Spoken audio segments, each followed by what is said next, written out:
BJP के साथ आकर फंस गए नीतीश, अब बीजेपी ने मार ली पलटी।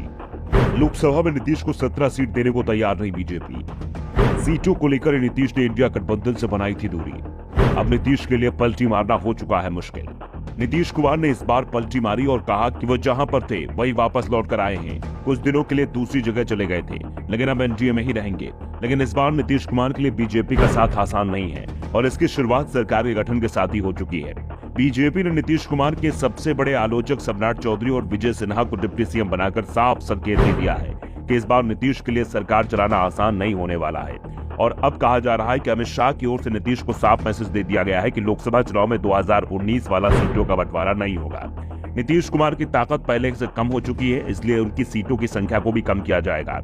एनडीए का कुनबा बड़ा हो चुका है, इसलिए सहयोगियों के लिए ज्यादा सीटें छोड़ी जाएंगी और ये सीटें नीतीश कुमार के कोटे से ही जाएंगी। दरअसल जब नीतीश कुमार एनडीए में शामिल नहीं हुए थे तो बीजेपी की ओर से सहयोगियों के लिए 10 सीटें छोड़ने का प्लान बनाया गया था, जबकि बीजेपी खुद या 30 या 31 सीटों पर चुनाव लड़ने की तैयारी कर रही थी।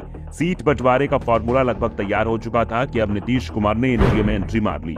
नीतीश कुमार को एनडीए में लेना बीजेपी की मजबूरी इसलिए थी क्योंकि जेडीयू और आरजेडी गठबंधन बिहार में बीजेपी पर बहुत भारी पड़ रहा था। इसलिए बीजेपी ने नीतीश के लिए अपने दरवाजे तो खोले, लेकिन इस बार नीतीश कुमार को खुलकर काम करने की छूट नहीं दी गई है। बीजेपी की ओर से साफ संकेत मिल रहे हैं कि वो इस बार 2019 की तुलना में ज्यादा लोकसभा सीटों पर चुनाव लड़ेगी और जेडीयू की सीटें कम की जाएंगी। जबकि नीतीश कुमार ने जब एनडीए में वापसी की बात की थी तो बीजेपी ने वादा किया था कि 2019 का फॉर्मूला ही अपनाया जाएगा, लेकिन अब बीजेपी अपने ही वादे से पलटी मारने की तैयारी में है। अब बीजेपी की ओर से संकेत मिल रहे हैं कि वो ज्यादा सीटों पर लड़ेगी, जबकि जेडीयू को कम सीटें दी जाएंगी।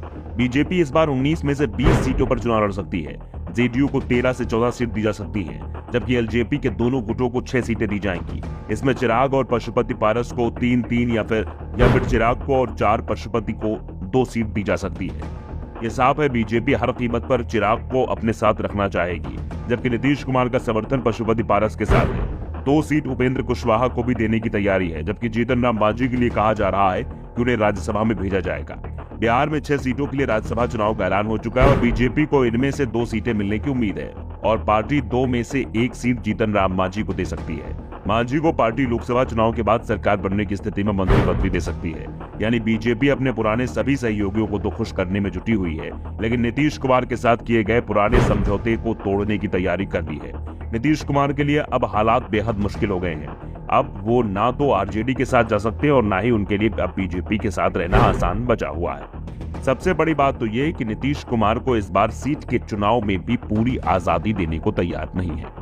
इसके बाद अब नजरें इस बात पर टिकी हुई हैं कि जेडीयू के कितने सांसदों के टिकट नीतीश को काटने पड़ेंगे और ये तो पहले से ही कहा जा रहा है कि अगर सांसदों के टिकट काटे जाएंगे तो ये बगावत कर सकते हैं। फिलहाल तो ये साफ हो गया है कि नीतीश कुमार बीजेपी के साथ आकर पूरी तरह फंस गए हैं। Bureau report.